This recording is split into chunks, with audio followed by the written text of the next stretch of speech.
What's up, people? Yu-Gi-Oh! Master 88 here. Welcome. How you doing? I'll give it a few minutes and then I'll get into the main topic.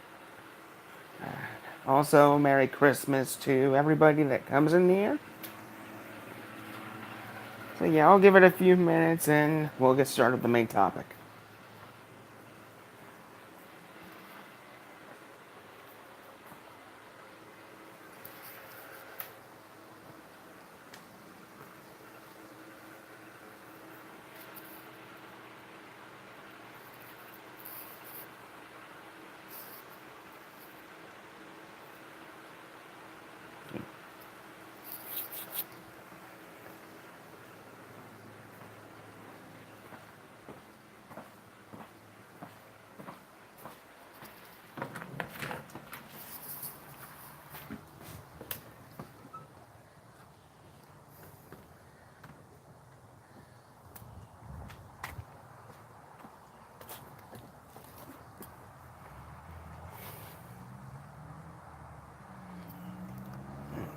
So I'm hoping everybody is having a good Christmas or whatever you're celebrating.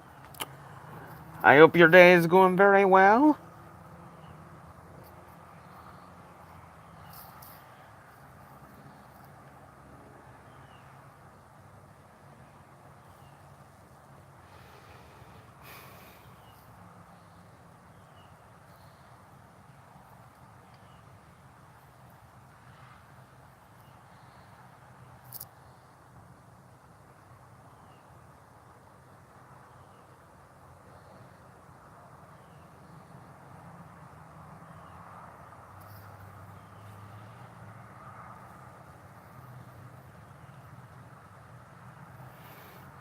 Hey, Louie.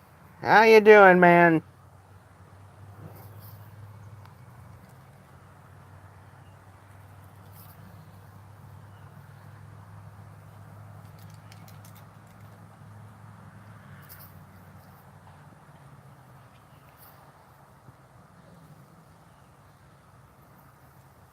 Oh, I'm doing good.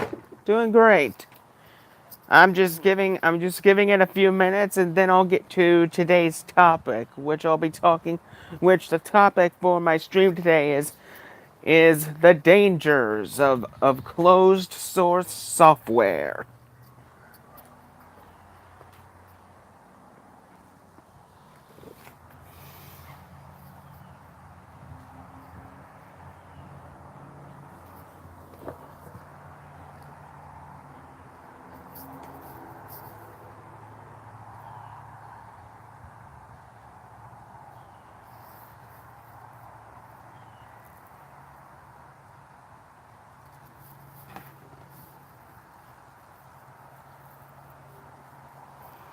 Yeah, I can understand that, Louie. I can understand that. There are just a whole bunch of instances where you have to use a closed source software. I can understand that.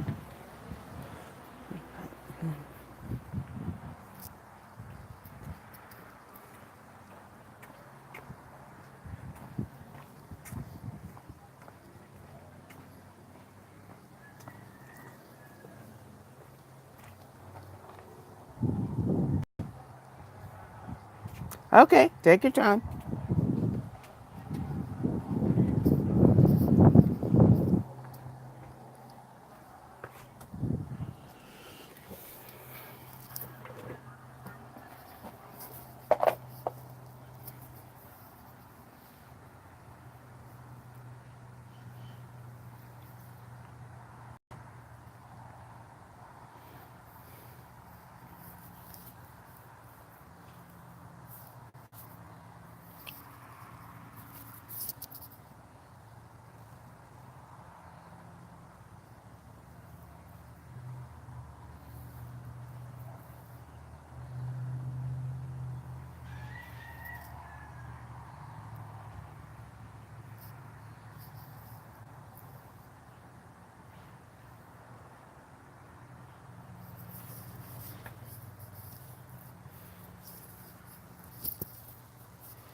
Hope you all are enjoying your holidays.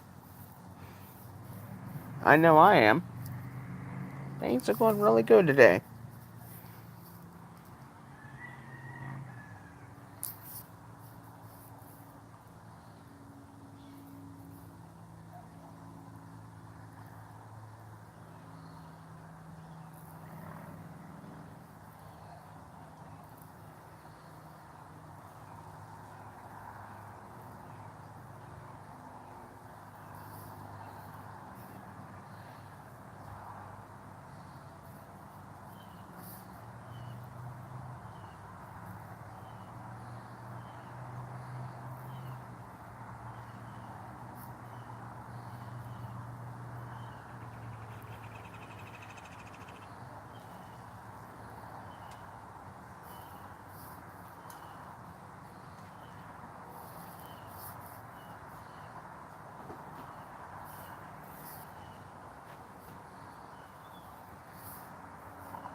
Okay, I think I've given it a few minutes long enough.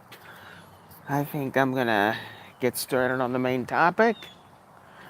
The dangers of closed source software. Now you might be asking yourself, what makes closed source software so dangerous? Well, there's a reason behind that. Mainly, if you look beyond the operating system itself, if you just look beyond that, closed source software is very, very scary stuff to deal with. Reason being is basically it allows the company to decide what the computer is going to be like and what the computer is meant for. Not only that, not only that, but basically closed source software, it basically allows the company to control your freedom. It basically allows them to basically keep you on their path that they want you to go. See, with closed source software, you don't have as much freedom as you do with open source, as with as with open as with open so as with open source. Basically, with closed sourced hardware, you basically are literally tied in to the system that the company wants you to do and the path they want you to go. For example, with a closed source system, basically you don't have much freedom. And at the same time, it can compromise your privacy and your security. Because you see, in my opinion, closed source systems are very prone to privacy and security risks, as well as data collection. And that's scary stuff. That is very scary. So, in my opinion, would I use closed source hardware? No, I wouldn't. Because closed source hardware for me would only hinder my experience in enjoying what open source hardware is going to bring to the table in 2019. Oh, welcome back. Basically, you oh, cool, Louie. You missed. Yeah, I just started the main topic, by the way. But I'll do a recap after I'm finished, so you'll understand what I'm saying. Okay. So basically, what I'm saying here is if I was using closed source hardware, I wouldn't be able to enjoy what open source hardware is going to bring in 2019, or what benefits it could bring to other platforms. So it's basic. So basically, that is that. But yeah, like I said earlier, closed source hardware is very scary stuff. It is scary because, like I said earlier, and this is where I do the recap, Louis. Like I said earlier, basically, a closed source system allows the company to put you on a path to where they want you to go. It allows them to make the system that they think you could be good at. That you that that is meant for you. And with closed source hardware, there is a lot of privacy and security risks, including data collection risks. So that's why I try very hard not to use Windows as much. I use Windows a little bit, mainly for just little things, but that's why I'm working very quickly to find many ways to keep myself using Linux. That's basically it. Because, like I said, closed source hardware is a very scary thing. And on that note, that's pretty much the main topic. If you guys have any questions, feel free to ask.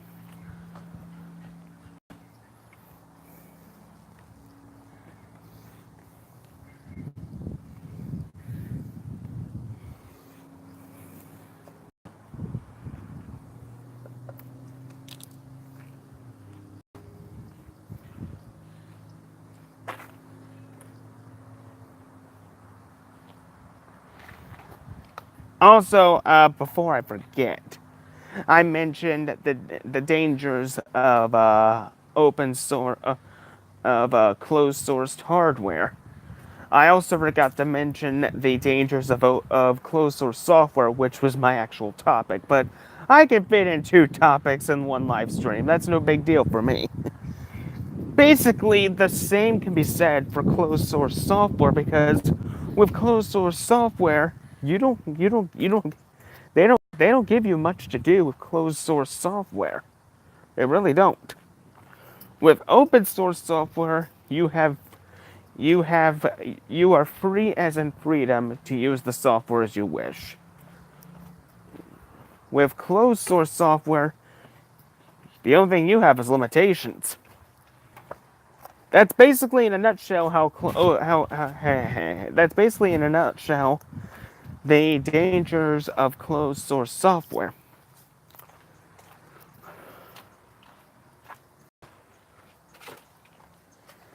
So all I gotta say is if there's any new people coming to Linux for the first time, or want to experience the world of free open source software for the first time, I say go right at it.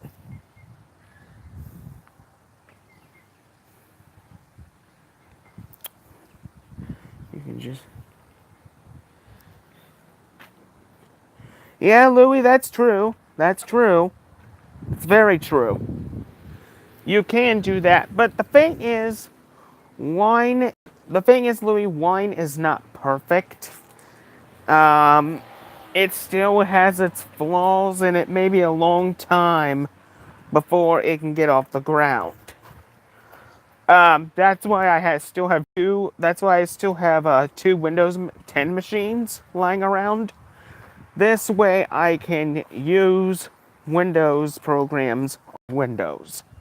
I don't use Wine anymore.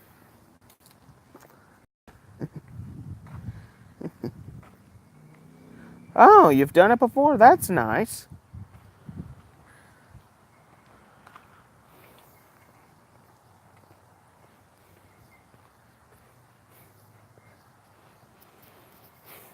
But yeah, as I was saying, for people that want to experience the open source software movement, as I call it, at least for 30 days only, give Linux a try.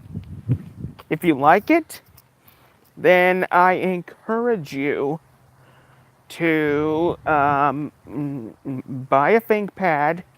You can buy ThinkPads on eBay for $200 or less. Put a Linux distro on it. Now, when it comes to Linux for newbies, uh, it needs to be a user-friendly experience. My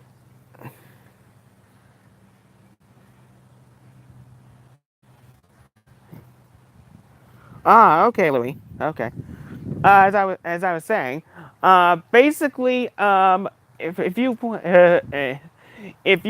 a Linux distro for a new user experience, I have a few recommendations for you. Firstly, Peppermint. I love Peppermint to death. Peppermint was the first Linux distro I ever stuck with full time. I recommend it. If you all want to try Peppermint out for yourself, have at it. Another one would be Linux Mint Cinnamon. Uh, switch to Linux's favorite distro. Linux Mint Cinnamon is really nice. I've used it many times. It does give you that Windows feel, and it's really stable. Really stable. I recommend Linux Mint as well. The third one that I honestly recommend is Linux Lite. I haven't used Linux Lite in a long time. I don't know how good it's gotten since I last used it. But Linux Lite is really nice.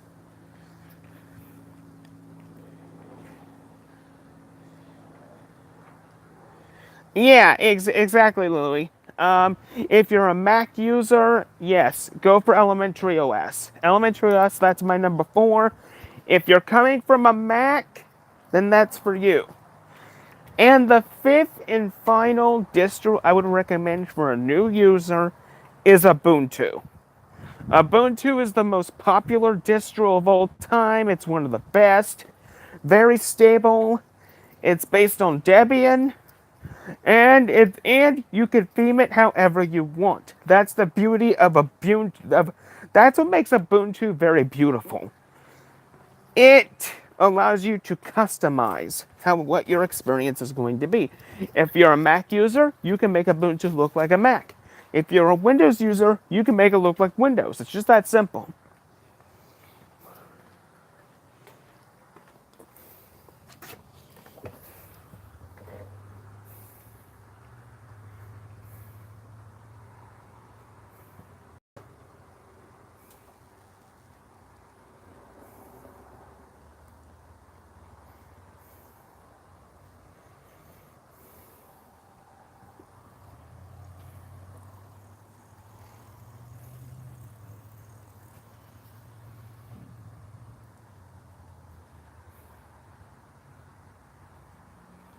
Exactly, Louie. I agree with you 100%. Mainly with all these distros, we call them distributions if you didn't know. With any Linux operating system, your computer has to have at the minimum 4 gigabytes of RAM. If you don't have 4 gigabytes of RAM, it ain't gonna function properly. If you have one of those old 32-bit style systems with 2 gigabytes of RAM, that can work too. Because there's a lot of distros out there that still support 32 processors. So if you're new to Linux and you have a 32-bit machine, there you go.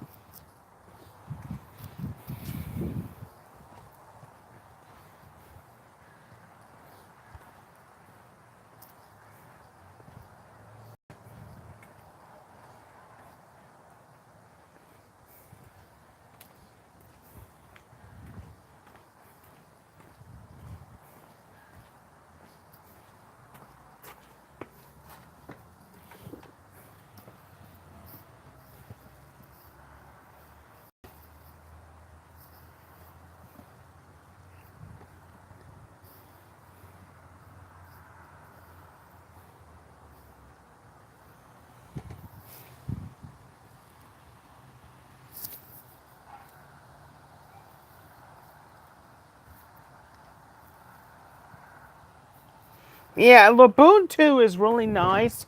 Though, I did catch an article, Louis, the other day.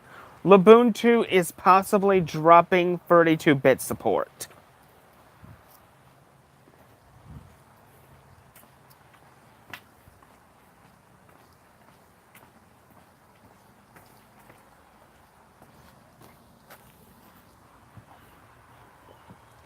Yeah, XFCE works too. XFCE is my favorite. I mean, I love XFCE a lot. It works on any computer I put it on. No matter if it's 4 gigs of RAM or 2 gigs of RAM, it works.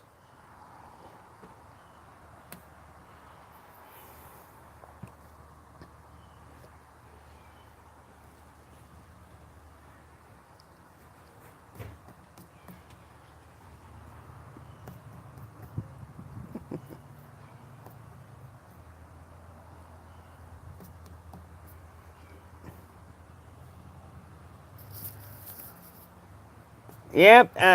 Like I said, Louis, that's what I heard. I believe I caught the article on either The Verge or Linux Insider. It's one of the news sources that I go to, but from what I've heard, Ubuntu is dropping 32-bit support.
Also, just a heads up, in about 6 minutes, I will be wrapping things up.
But yeah,